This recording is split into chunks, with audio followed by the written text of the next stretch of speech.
So the name stained glass can be really misleading for a lot of people. So I have someone to teach us what it really means. So stained glass is kind of misnomered a little bit. I think that a lot of people consider stained glass to be stained glass because they think that the artists, the stained glass artists, are actually staining the individual sheets of glass. So they think I'm coloring this blue, they think I'm coloring this green or brown or whatever, but that's not actually where the name stained glass comes from. The name stained glass comes from the process of silver staining. So I have a little example piece here from a while ago that I did, one of my beginner test pieces. And you can see in the panel, there's, it's painted glass, first of all, but you have these yellows and it goes from like a very pale to kind of like a richer amber color. And that's called silver stain. And so silver stain is a process where you apply quote unquote silver stain, which I'll grab, to the glass. Let's find her, here we are. So this is silver stain. It just kind of looks like terracotta. I can put some on my coffee holder. But this is silver stain, and I'm not gonna put a lot, but I'll use my putty knife for this. But silver stain, you break it up, you mix it with a couple of different compounds, water being the primary mixture, and then you apply that to your stained glass piece. So for this piece, all of this glass was pre-cut, and I decided, okay, where am I going to apply this silver stain? I apply that mixture on top of where I want the glass to be colored, and I fire it. When it comes out of the kiln, you still have this residual kind of red terracotta color to it, and it looks like you just made a really terrible mistake, and now you've done something very ugly to your glass. But as soon as you wipe it away, you get those really pretty oranges and yellows in the glass. And so that's where the term stained glass actually comes from. Because with silver stain, you are technically staining the glass. Once you apply the silver stain and you fire it, the silver stain penetrates through the sheet of glass, coloring and changing the coloration in that sheet of glass along with its science. And it creates that color. And so that yellow is never gonna wash away. You can't take the yellow out. It's there permanently. And so that's where stained glass gets its name. I'm not coloring it blue. I'm not coloring it pink or green. Stained glass, I'm literally staining the glass with silver stain to create these yellow hues. So when it comes to stained glass, you can use copper foil or you can use lead came, and Noelle works a lot with lead came. So I'm gonna have her explain a little bit more about what exactly lead came is, more about lead and the entire process. Right. So first of all, lead is obviously lead. It's a heavy metal, it's toxic. So when working with lead, you tend to take a lot of care and you're very aware of what you're doing. So a lot of people wear gloves, I wear gloves. So there's a lot of different types of lead. And the interesting thing about lead is it's extremely malleable. It's a very soft metal. So that enables us to form curves, make bends, manipulate it in different ways. And there's whole different types of strategies to do this. It's very satisfying. It is very satisfying. This is a really thin piece of lead. This is like 3/16. Yeah, that is something you can do a little bit more intricate pieces Yeah, and with. this is you're cutting things extremely exacting because you don't have, you can see my thumbnail disappear. There's that much room, right? Versus a piece of lead like this that you have a lot more wiggle room with, just depending on the size of the lead. This is a 1/4 inch, this is 3/16. And then this is, I think, 3/8. And some lead is flat on the top. You can see there's no raise. Some lead is raised, this is raised, and they're all called H-came. Well, actually, they're not all called H-came, but I'll show you why they're called H-came. I'll cut this a little bit off. And so when you look at the side, it looks like an H or a capital I. Whichever way you're holding it. But how this works is you cut your lead, you've cut the glass first, and then when you're fabricating your window, you're cutting lead to basically your paper pattern. This window is an easy example. and this is a good example too. So I've cut my glass to this shape, and now I'm assembling my window, and the lead goes in between to hold the pieces together. And the glass fits inside of the channel. So with my coaster, I'll show you. So the glass fits inside of a lead channel like that, and it holds it in place, but there's wiggle room. And so this enables you to fit 2 pieces of glass like the puzzle, and so that's how these pieces of glass are held together with lead. So there's a piece of this lead is here, this water glass fit in here, this green glass fit in this side, and now it's a happy camper. But lead is finicky sometimes if you let it be, but because it's so soft, before you really start the process of leading, you stretch your lead, and stretching your lead does like 2 different things. Because it's such a soft lead, it will strengthen the lead, and it will also take out any kinks. So like, I'm just gonna mess this up because I can, and I'll show you what stretching does. So we'll go over to my little lead stretcher. And I put my lead in there. Boom, boom. Everybody does it a little differently. You want to make sure it's secure. Yeah, hammer it or whatever heavy tool. And then you grab the other side and you pull it straight. This obviously has to be done on a very sturdy surface. Yeah. And so now the lead is actually much stronger. There's a lot less flex in it. And now it's straight. And this is like any piece of lead that I pull out of my lead box, I'm immediately stretching it because I want it to be more rigid. Right. Sometimes I won't stretch the lead if I'm doing like a really, really complex curve, but I'm always looking at the piece of lead to see if it's like really too tweaked or not. Right. And that's stretching lead. Noel, what is this thing? So this is for cutting rebar. It's a lot of people cut rebar differently, but this is how we cut rebar. What do you use rebar for in stained glass? Okay, it's a great question. So when you make a stained glass window and they're larger panels, they're inherently a little bit flimsy. And so to add structure to it, because stained glass windows are made out of lead came, lead is not a super strong metal. And so in order to reinforce it, you add steel rebar to it. And so this is what we use to cut rebar with. And I can show us how we cut rebar in my lovely under table collection. And it gets a little aggressive. It looks sometimes, intense. Yeah. So this is steel rebar. It's literally just a piece of steel. It's about like 1/8 of an inch thick, width-wise, and then, well, actually, yeah, but 3-dimensionally. And they come in different thick, like widths this way. Pardon my like totally incorrect grammar for this, but yeah, the concept is there. Different shapes and sizes. Yeah, and so you can have thicker rebar, you can have thinner rebar. I like to use thinner ones, especially if they're going in somebody's home. For sure. If they're for larger scale windows in churches or something that you're not seeing like at your face. If they're higher up, I'll use something a little bit thicker. It's just stronger. It's all dependent. But this is this little machine. So you can line your rebar up. This is great for cutting angles as well. Some people will cut rebar with an angle grinder.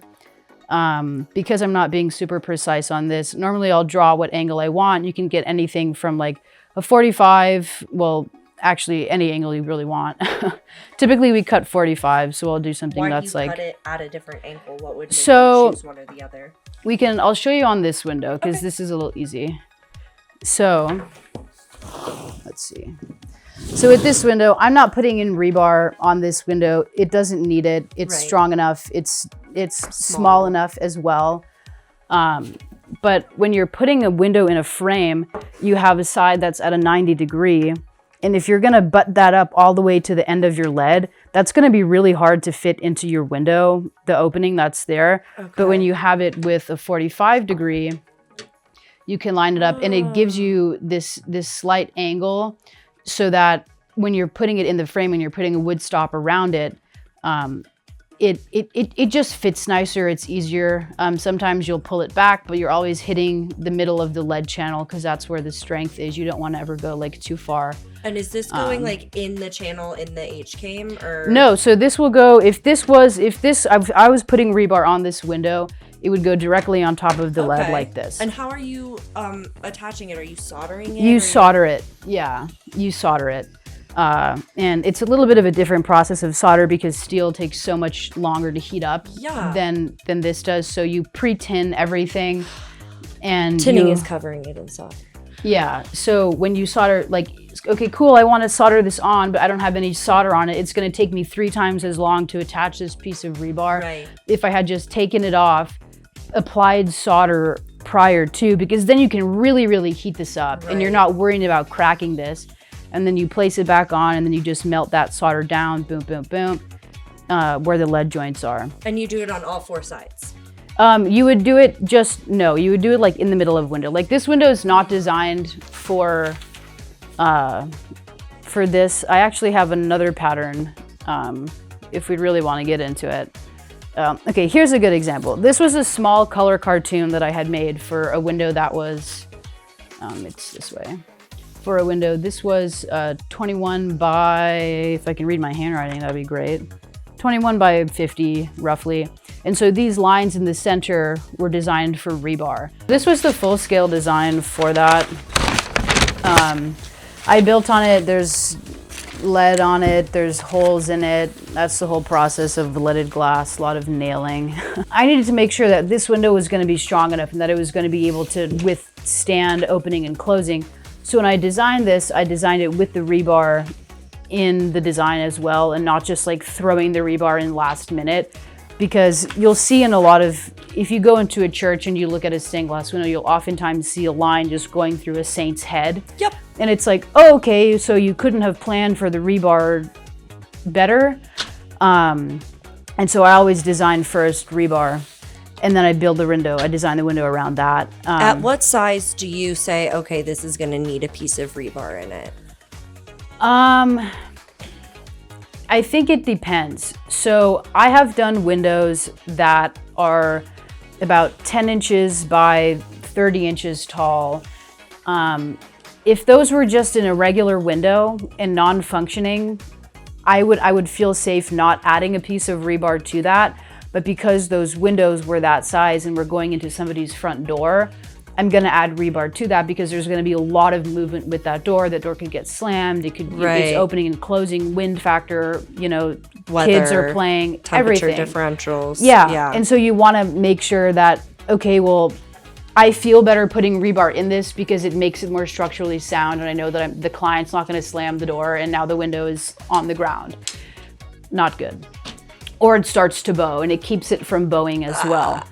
Bowing stained glass gives me so much anxiety. Yeah. Bowing is when it curves out concavely. Or convexly. Convexly. Both ways. A pregnant belly of your stained glass that is not supposed to be like that. It's obviously supposed to be flat. And over time, and, it wasn't maybe made to the structural soundness that it should have been, or it's been 500 years or whatever. It is done that over time. Yeah, there's a lot of different factors that go into a window bowing. Some of them are, like you said, the window wasn't properly made. A lot of it has to do with age though, and that's where like window restoration becomes really big, is because like we had talked about before, windows are made out of, stained glass is made a lot of times out of lead came, and lead is a very, very soft metal. And so over time, the lead decays, it doesn't have its structural integrity, and depending on where that window is located in the world, the window will lose its structural soundness sometimes quicker than others.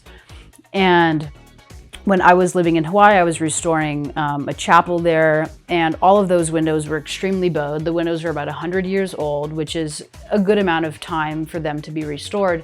But because the windows were located in Hawaii and there was such a high salt content in the air, the windows degraded much faster. Well, not the windows, the lead degraded much faster than it should have. Yeah. And now you're standing in the church and the windows are kind of bending out or bending in, and it's like, okay, that's lead fatigue.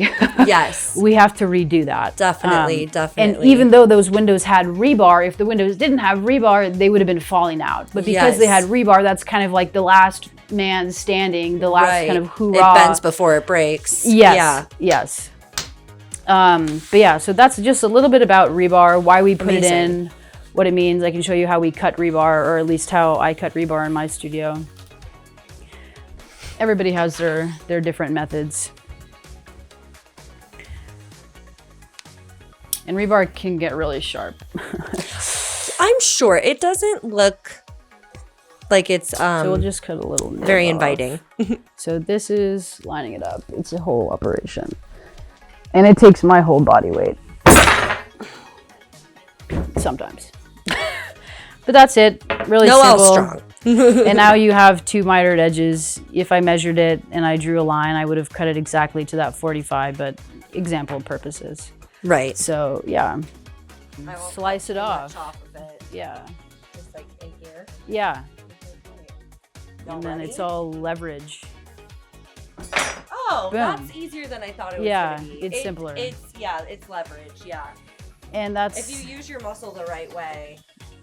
Yeah, if you use your weight the right way, if you pivot it, it's all, yeah. It shouldn't take a lot of effort if you put your weight into it the right way, if that makes sense.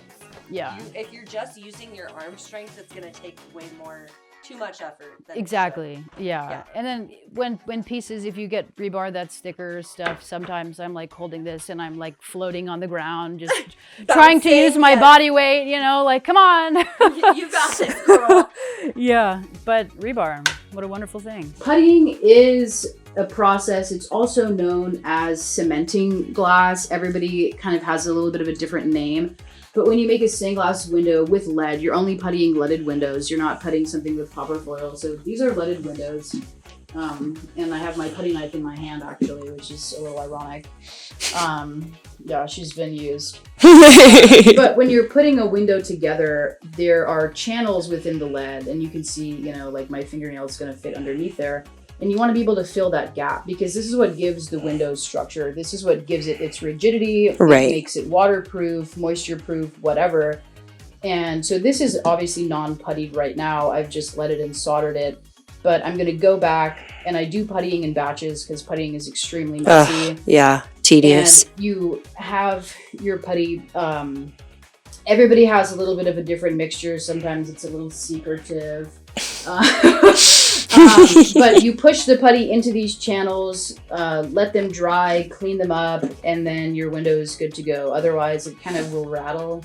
Okay, this one I let it really tight. That's not going to rattle.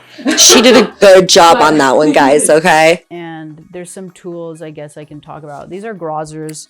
I use grozzers to when I stretch lead and to artist best friend, obviously. Yeah, I love a good grozzing plier. When in doubt and you don't have a grinder, that's what you learn with. Right. I tell everybody, if you want to learn stained glass and you really want to do it well, don't buy a grinder, buy a grozzer and do this. I say the same thing. Because you're not always going to have a grinder. You're always going to have grozzing pliers. Well, and you're going to rely on your grinder too much. If you start on a grinder, you're going to be lazy about the way that you make glass, and you're not going to have an appreciation for how good you should make a cut the first time before using your grinder, not relying on it to do it for you. And then when you have the grozzers, you're like, oh my God, like I have to groz this even more. Like I don't want to do that. So now I'm going to cut my glass more accurately. Yeah, exactly. Yeah. And if you look at old stained glass pieces, Noel, I'm sure you see this a lot when you do restoration work. You take the pieces out and it looks like the edges are like the edges are chipped away. Yes. I don't think this one, no, this was pulled out from an old window, but there's no real grozzing marks on this. No, they did a very good job. A good cut.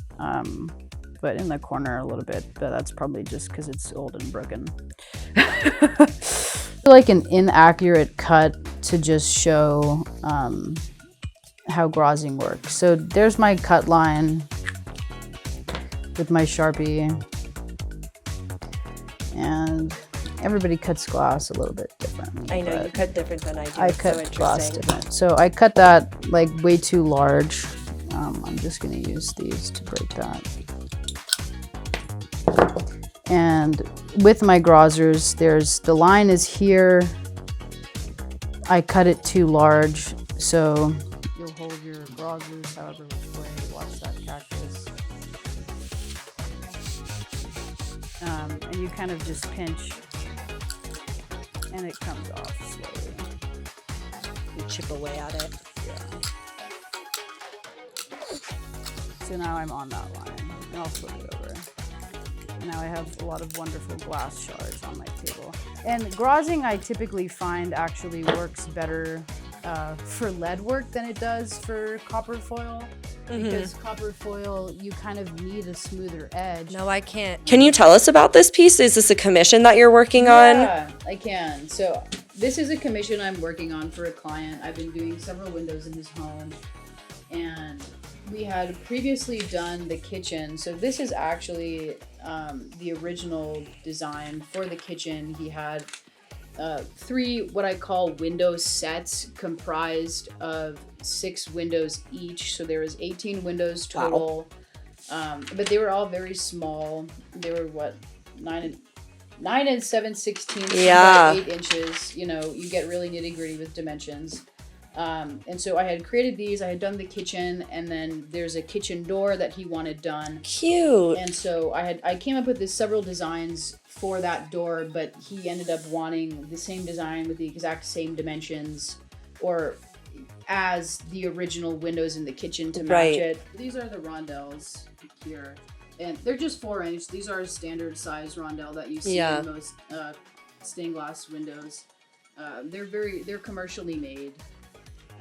You can have somebody, you know, blow them for you if you really want. But if they're the clear ones like this, I know. I love how warped everything get. I mean, you could look at it all day in the water glass, the clear glass, and the RT glass. I love that teal. Yeah, the teal is great. This glass is mouth blown minus the water glass. You can tell. Clear. Yeah. And it just has that wonderful feel. You have seeds in it. It's so organic. Yeah, and it's, you know, it's not GNA, it's German antique glass. Ooh, German antique glass is the best. They're the best. Talk dirty to me. Yeah, I know. I'm like, gonna make me fall in love with you, buy me some really nice glass. Right, actually. right. Yeah. I know.